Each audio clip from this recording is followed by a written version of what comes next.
Swastiastu. Assalamualaikum warahmatullahi wabarakatuh. Salam sejahtera untuk kita semua. Salam nama budaya. Salam harmoni. Baik, perkenalkan kami dari kelompok 2. Perkenalkan, nama saya Azkia Sabila dengan NIM 2316041008 dengan teman saya. Oke, baik. Perkenalkan, nama saya Anjas Tamunte dengan NIM 2316041003. Baik, saya akan memberikan materi pada teman saya. Baik, di sini kami kelompok 2 akan menyajikan materi tentang pembelajaran inovatif berbasis teknologi, tanggung jawab, digital, dan manajemen perubahan. Baik, di sini saya akan lanjut ke materi pertama, di mana pengertian pembelajaran inovatif.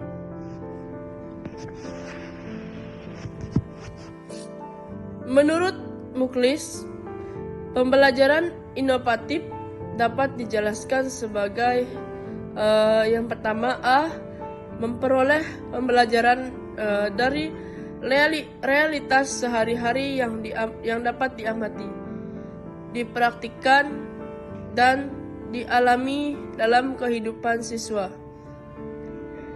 Yang kedua, memperoleh pembelajaran melalui pengalaman nyata yang dilakukan secara empiris, menghasilkan pengetahuan yang memiliki makna bagi siswa, meaningful, menggunakan berbagai teknik penilaian, tidak hanya terbatas pada tes.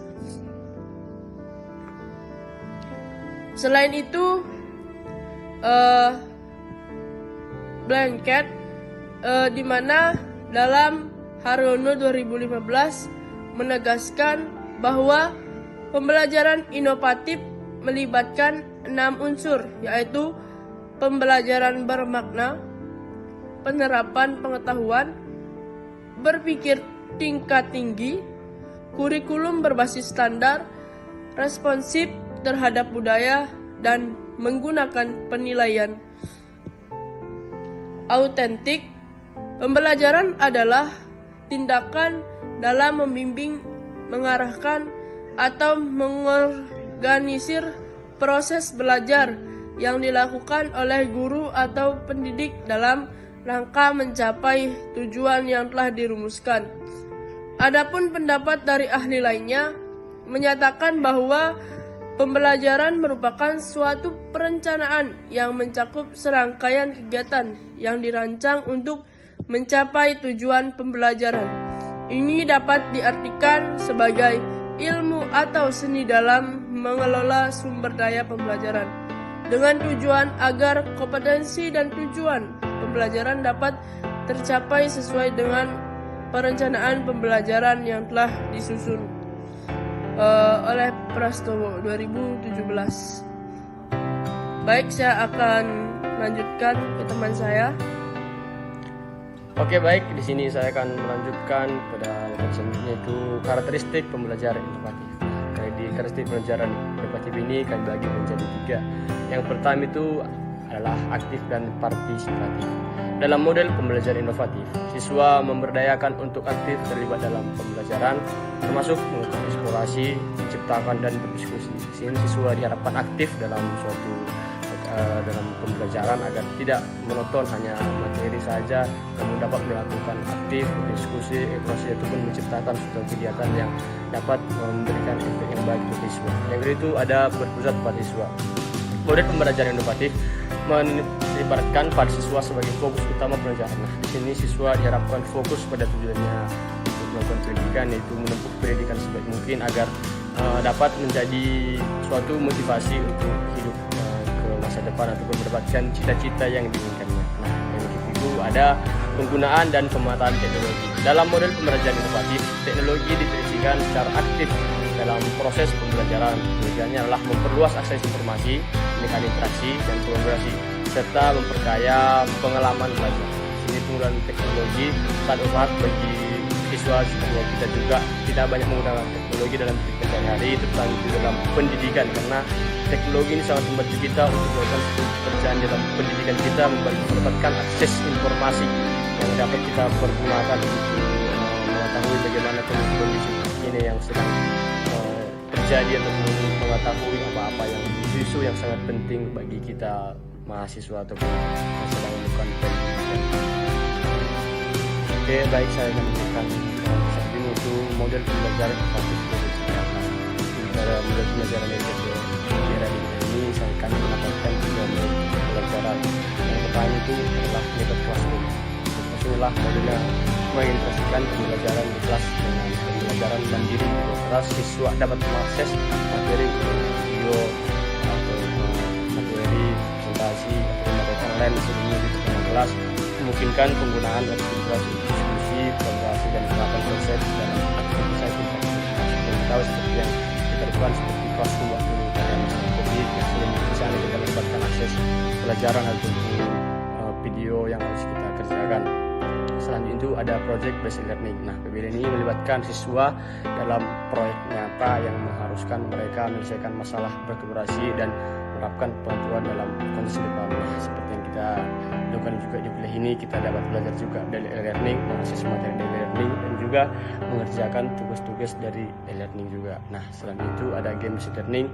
Model pembelajaran memanfaatkan unsur permainan untuk meningkatkan keterlibatan dalam motivasi siswa proses belajar. Nah, dalam games learning ini siswa dapat melakukan suatu kegiatan untuk memotivasi ataupun membuat siswa lebih aktif dalam melakukan pembelajaran.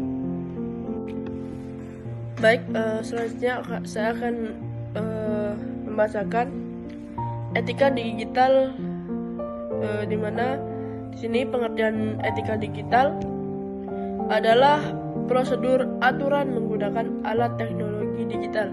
Tanpa etika akan banyak kerugian yang ditimbul karena pengaruh teknologi.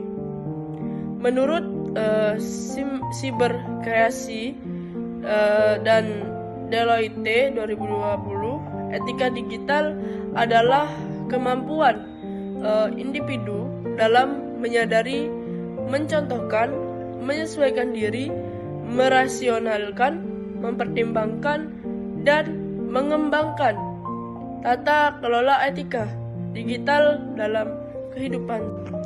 Baik, di sini selanjutnya ada prinsip-prinsip etika digital, di mana yang pertama yaitu menjamin privasi online.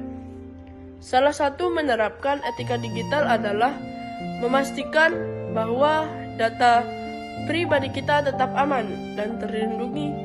Salah satu penerapan etika digital adalah memastikan bahwa data pribadi kita tetap aman dan terlindungi.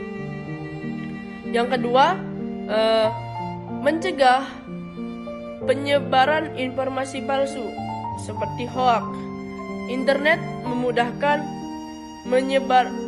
penyebaran informasi baik yang benar maupun yang palsu. Dengan mengikuti etika digital, dapat memverifikasi informasi sebelumnya, membagikannya, dan membantu mencegah penyebaran berita palsu.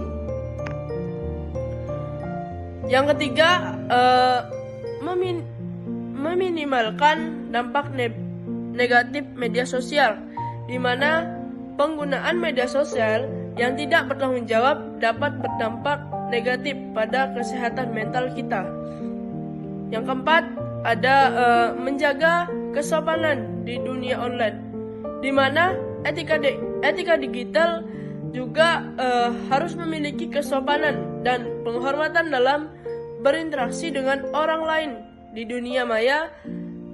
Dengan menjaga etika digital, kita dapat menciptakan lingkungan online yang lebih baik dan membangun hubungan yang sehat dengan orang lain.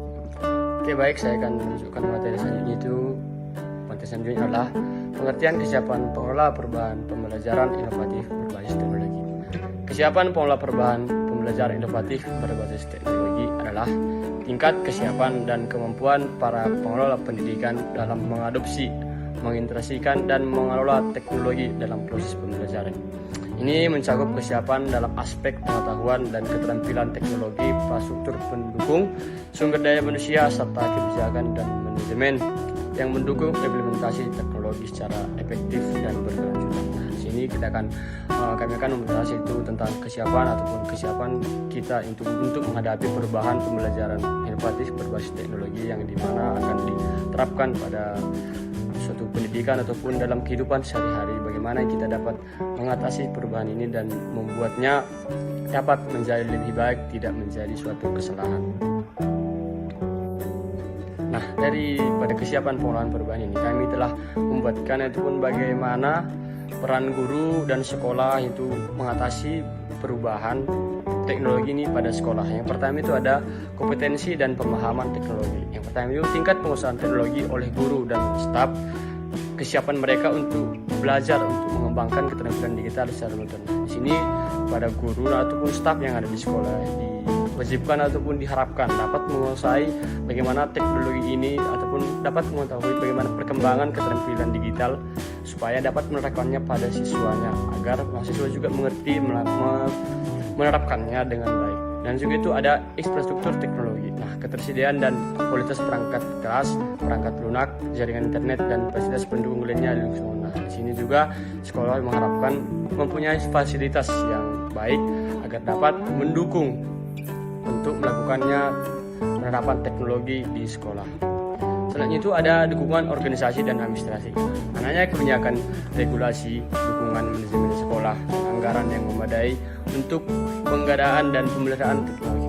Jika sudah sekolah mendapatkan fasilitas yang baik, diharapkan juga ada biaya untuk pemeliharaan alat-alat tersebut agar tidak terjadi kerusakan ataupun hal-hal yang tidak inginkan yang dapat merugikan sekolah dan juga siswa yang mendapatkan ataupun yang menggunakan teknologi tersebut. Nah, selanjutnya itu ada motivasi dan sikap positif dan motivasi adaptasi terhadap perubahan teknologi serta inovasi dalam proses pembelajaran. Nah, selain juga tadi alat-alat yang digunakan ataupun teknologi yang diberikan dari sekolah, ini juga ada sikap positif untuk menggunakan teknologi tersebut agar tidak salah dalam menggunakan teknologi yang telah diterapkan.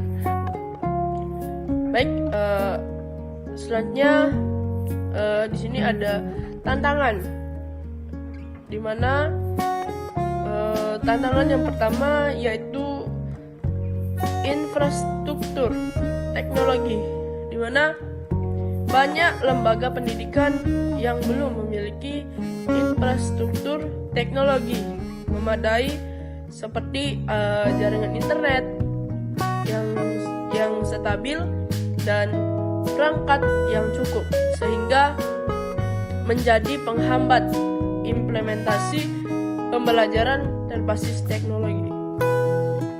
Yang kedua yaitu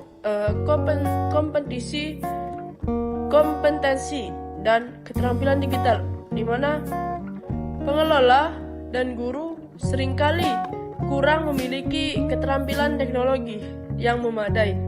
Minimnya pada pelatihan berkelanjutan menyebabkan penguasaan teknologi dan pedagogi digital yang belum optimal. Yang ketiga ada resistensi terhadap perubahan. Adanya ketidaknyamanan dan penolakan terhadap perubahan, terutama dari pendidik yang terbiasa dengan metode konvensional, yang dimana hal ini memperlambat proses adopsi teknologi yang baru. Baik, sekian materi dari kami. Di sini saya akan membacakan kesimpulan dari materi yang kami bawakan, di mana kesimpulan ini pentingnya inovatif berbasis teknologi merupakan kebutuhan penting dalam menghadapi, harus diimbangi dengan tanggung jawab, di mana tanggung jawab ini seperti etika penggunaan, keamanan data, dan literasi media. Selain itu, keberhasilan transformasi ini memerlukan manajemen perubahan yang efektif, termasuk adaptasi kurikulum, peningkatan kompetensi guru, dan kepemimpinan yang responsif. Ketiga aspek ini, teknologi, tanggung jawab digital, dan manajemen perubahan harus berjalan seimbang untuk menciptakan pendidikan yang relevan, berkelanjutan, dan berorientasi pada masa depan nanti. Baik, mungkin itu saja yang bisa kami sampaikan. Mohon maaf apabila ada kesalahan yang sengaja maupun yang tidak sengaja dalam penyampaian materi kami. Di sini kami juga belajar, dan apabila ada saran atau tanya dan kritik, mohon dipersilakan. Mungkin terima kasih juga kepada Bapak Prof. Komang Sudarma dan Bapak Dewa Prabawa. Mohon maaf jika banyak kesalahan di dalam penyampaian kami dan materi kami. Kami mohon maaf. Kami tutup dengan Paramesanti Om Santi Santi Om. Wassalamualaikum warahmatullahi wabarakatuh. Salam sejahtera untuk kita semua. Salam nama budaya, salam kebajikan, rahayu, salam harmoni. Baik, sekian terima kasih atas waktunya yang sudah diberikan kepada kelompok kami. Kami tutup. Terima kasih.